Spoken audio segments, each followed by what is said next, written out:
mais um papo de uma das grandes revelações, mais uma, né, da base do Flamengo. Obrigado, Jorge, um prazer grande te receber.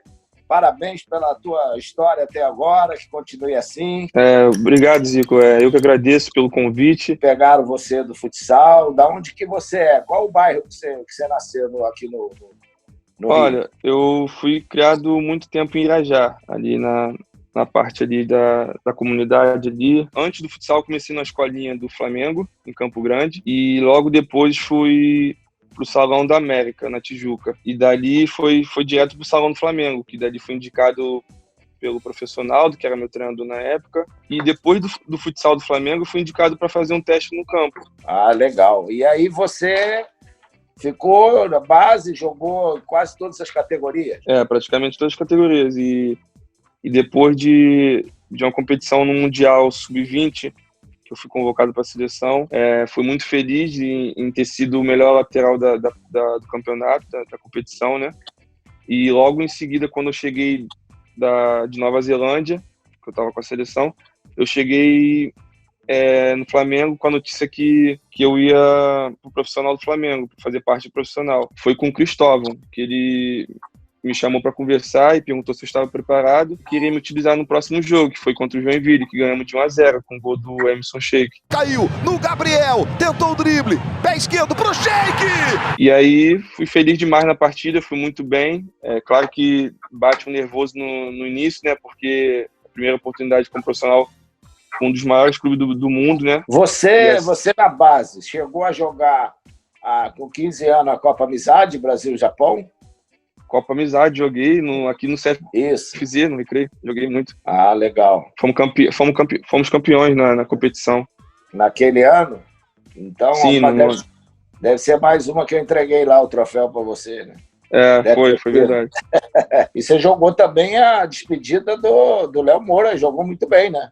Esse eu vi, joguei, eu estava lá no Maracanã. A despedida do Léo Moura eu joguei, foi muito bem, é verdade. Quando foi que você entrou titular, bom, agora sou titular mesmo, eu conseguia ganhar a posição? Que período foi? Ou foi com o Zé Ricardo ainda? Depois que eu peguei a sequência, que foi cair na ficha, e logo depois do meu primeiro gol, que foi contra o Náutico, na Copa do Brasil. Gol do Flamengo! E ali sim eu realmente estava sentindo na pele que era Flamengo de verdade. E aí depois disso, quando entrou o professor Zé Ricardo no profissional do Flamengo, me deu mais uma motivação de estar fazendo a minha parte ali, sabendo que ia ter um treinador que já conhecia minhas características, e dali foi que eu comecei a pegar mais confiança e consegui o objetivo de seleção, e fui feliz também de ter sido o melhor da posição em 2016, na premiação do Brasileiro. E outra coisa, também da 2016, que você fez aqueles gols lá contra o Figueirense. Aquele golaço contra a Ponte Preta e contra a Figueirense. Caiu no Jorge, tira o Ferrugem, leva pro pé esquerdo, clareou, bateu pro gol! Tinha que estar na bola de prata, pô. Não ia deixar de lado. Logo depois que veio a primeira oportunidade sua na seleção brasileira. Foi logo... E logo depois eu fui vendido para o Mônaco, que antes disso, quando eu fui convocado, foi um amistoso contra a Colômbia no Engenhão. Ah, eu tive lá, eu fui lá ver aquele jogo, eu joguei uma pelada na preliminar. E falar em pelada também, do final de ano que você faz também, que você me convidou também uma vez, logo antes de eu sair do Flamengo, né? Foi. Tá sempre convidado, um prazer. Tá bom, um prazer é meu, uma honra. Pô, como é que foi para você? Eu acho que você devia estar com esperanças em seguir mais no Flamengo, e também a questão da seleção brasileira, e aí ter uma mudança dessa para o Mônaco, um time já que estava montado, um time bom.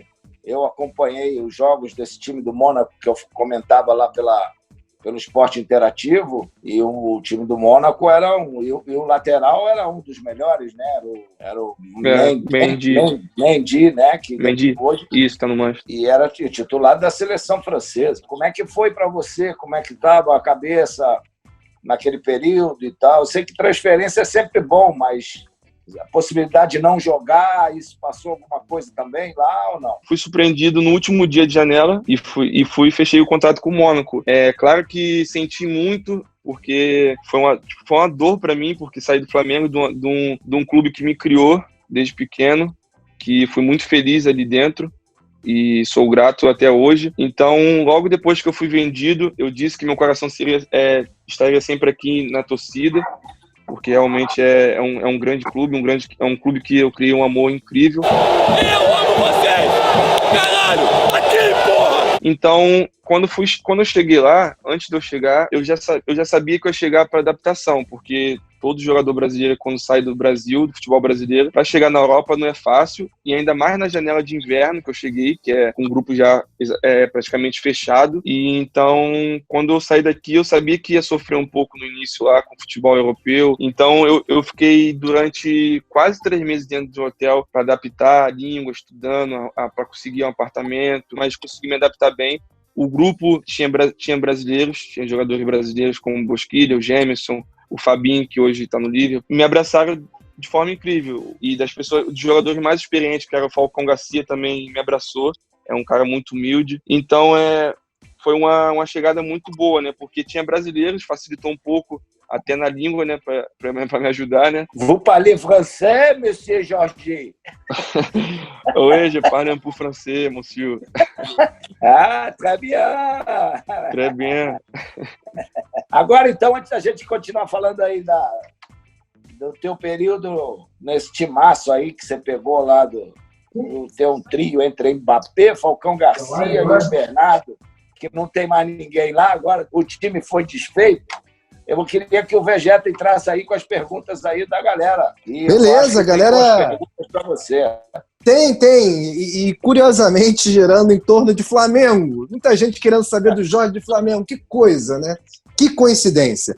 As participações pelo nosso Twitter, @canal Zico10, pelo nosso Instagram, também @canal Zico10, pela nossa comunidade no YouTube, que é do canal Zico10. É claro, inscreva-se lá. Mais de 1 milhão de inscritos e sempre esses convidados de alto nível. O José Filho, pelo nosso Twitter. Aí é outro tema, o patrão, que está também com a galera aqui na ponta da escrita na internet, é sobre a torcida do Flamengo. Muitos perguntando, como o José Filho, se ele sente saudades do Maracanã, de jogar com a torcida a favor, e outros mais perguntando como é que foi jogar contra o Flamengo no Maracanã. É uma honra, né, tá tendo esses comentários do meu nome, né, e saber que são dos torcedores flamenguistas. E eu tenho uma coisa pra falar, que quando eu tive uma competição sub-15 em Singapura, o Zico, que a gente foi disputar um mundialito sub-15. Chegamos lá, fomos surpreendidos com torcedores do Flamengo, que na época, como a gente jovem, a gente não imaginava que ia ter torcedor do Flamengo, num país que eu não conhecia ainda. Na estreia do Paulo Guerreiro, que foi contra o Grêmio. A cobrança, pé direito, a bola pro meio da área, o toque de cabeça, Marcelo Groy não entra, fica na pequena área. 60 mil pessoas, é uma sensação incrível, é arrepiante. Na hora de cantar o hino ali antes de começar os jogos é uma coisa incrível. Então, quando eu cheguei lá fora, eu senti um pouco isso, porque aqui o estádio sempre lotado, sempre cheio de rubro-negros. E eu cheguei lá com poucos torcedores, porque lá tem certos lugares que não são muito ligados ao futebol, são outras coisas, outros esportes. Então, principalmente Mônaco, que tem Fórmula 1, no futebol eles não são muito fanáticos igual aqui. E quando voltei para o Santos, para o Brasil e para o Santos, enfrentar o Flamengo no Maracanã foi uma sensação incrível, porque de estar ali sabendo que eu estou enfrentando um clube que me formou, e ali no momento eu pensei, será que se eu fizer um gol, será que eu comemoro, será que eu não comemoro? Será que vão me vaiar durante o jogo?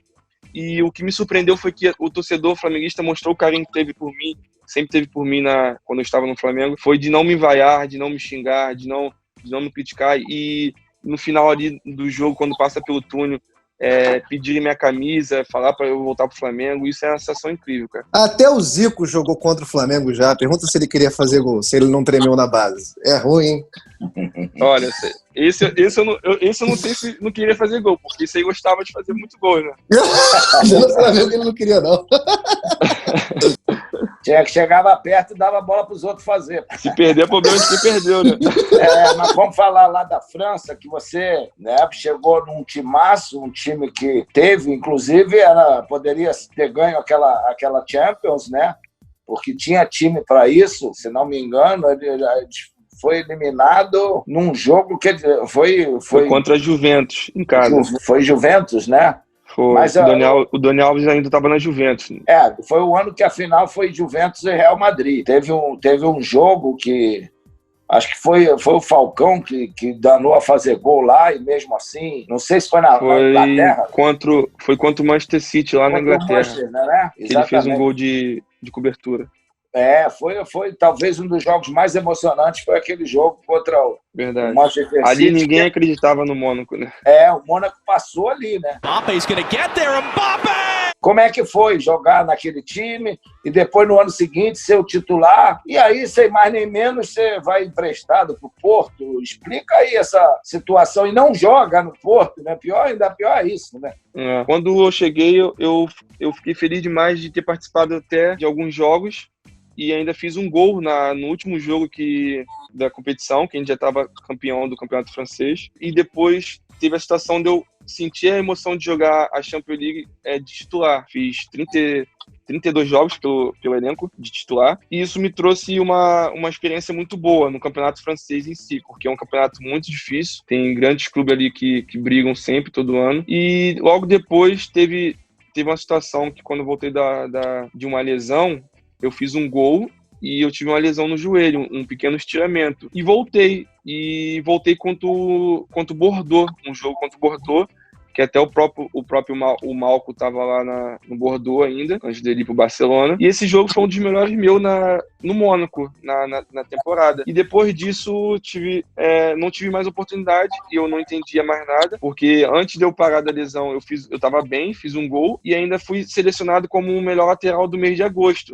E depois disso, o treinador Jardim, Leonardo Jardim, o português, não estava mais me levando para jogos, e quando me levava, me deixava de sobreaviso. E eu perguntei se eu precisava melhorar alguma coisa, e ele veio com uma situação de treinamento, que o GPS não estava alto, igual os companheiros, por isso que ele queria me afastar um pouco para ver se eu tomava um choque, né? Mas aí, essa foi a história que ele contou, e assim, tivemos uma pequena discussão, mas depois a gente se acertou, ele conversou comigo, eu pedi desculpa para ele se ele entendeu mal, eu chamar ele para conversar. Na pré-temporada, ele falou que não ia me usar mais e estava me afastando do elenco. Eu cheguei no Porto, a situação do Porto, que você perguntou, foi que eu cheguei no Porto mal fisicamente porque eu fiquei afastado no Mônaco. E eu cheguei com o elenco já fechado. E eu consegui fazer 2 jogos pelo Porto. E um pela Champions League também, que eu consegui entrar pela Champions League contra o Galatasaray lá, na Turquia. E depois disso, aconteceu que ele queria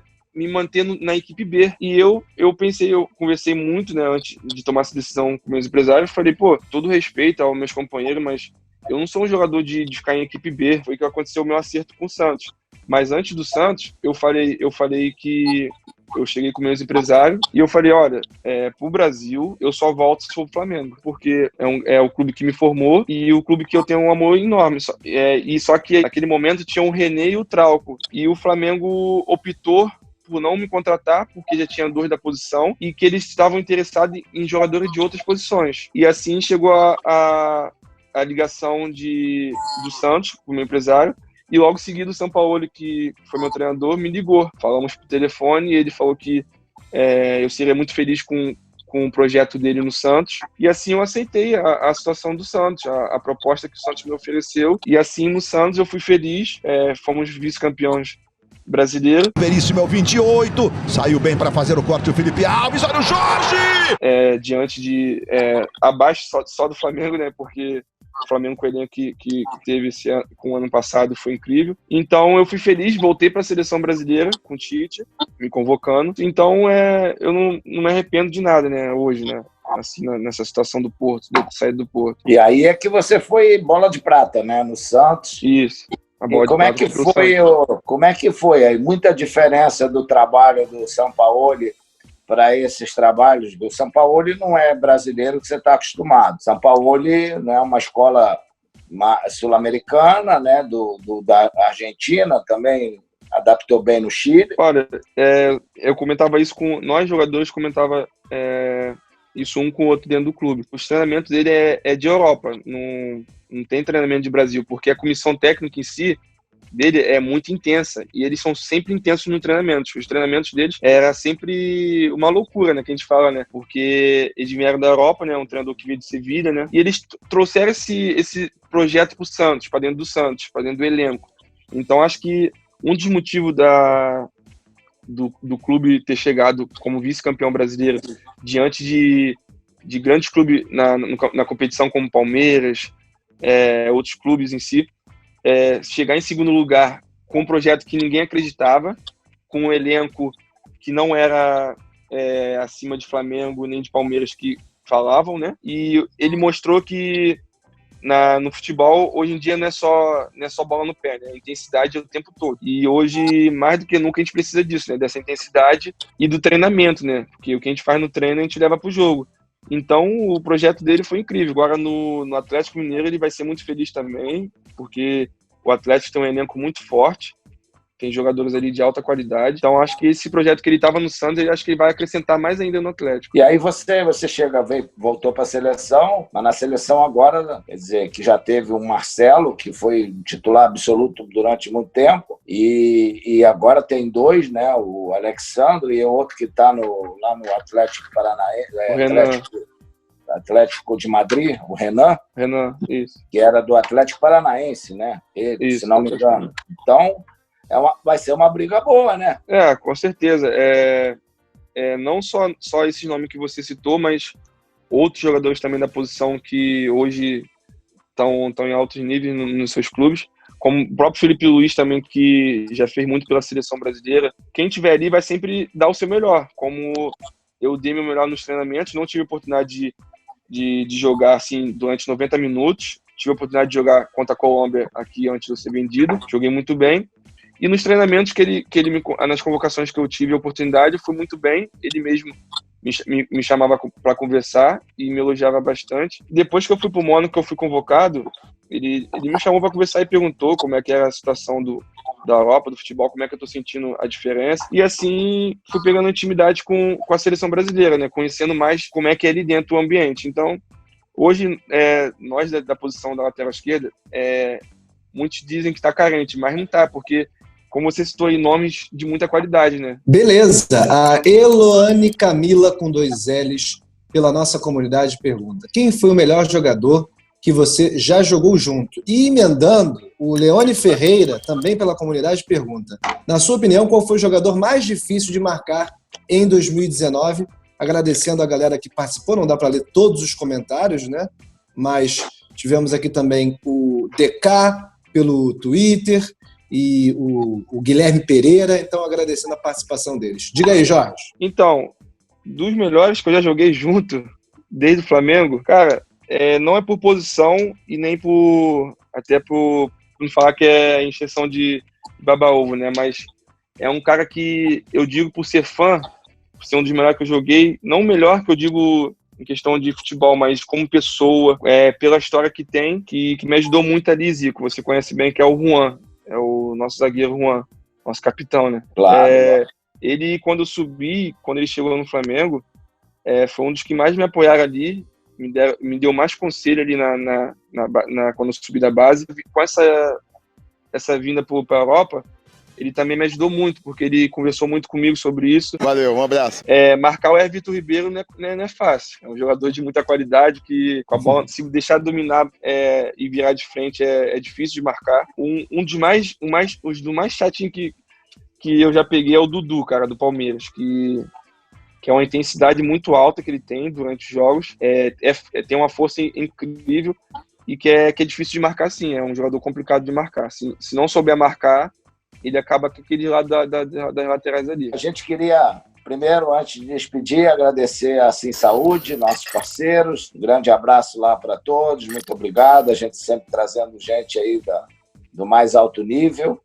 E para você se despedir da gente, Jorge, falar que você está voltando lá para o Mônaco, né? O que você espera desse ano do Mônaco, se fez algum investimento, se não tem, se o time entra para disputar o título, porque é sempre importante para os profissionais quando um time está com visibilidade, né? Espero que seja uma temporada boa no Mônaco, né? Que eu possa ser feliz novamente. Se não for no Mônaco, vai ser em outro clube, é o que Deus permitir. Mas espero que na data que eles colocaram o retorno, que é o 1º de julho, espero que eu possa voltar e fazer uma bela pré-temporada com o clube. Sucesso aí para você. É uma honra. Galera do canal Zico 10, vou te dar 5 dicas para combater o coronavírus. Lave as mãos frequentemente, a higiene é altamente importante. Use o cotovelo para cobrir a tosse, use máscara e não toque o rosto. Mantenha uma distância segura entre as pessoas e, se possível, não saia de casa. Essas são as recomendações dos órgãos de saúde. Vamos vencer esse desafio. O canal Zico 10 e o Grupo Assim Saúde estão juntos com vocês nessa.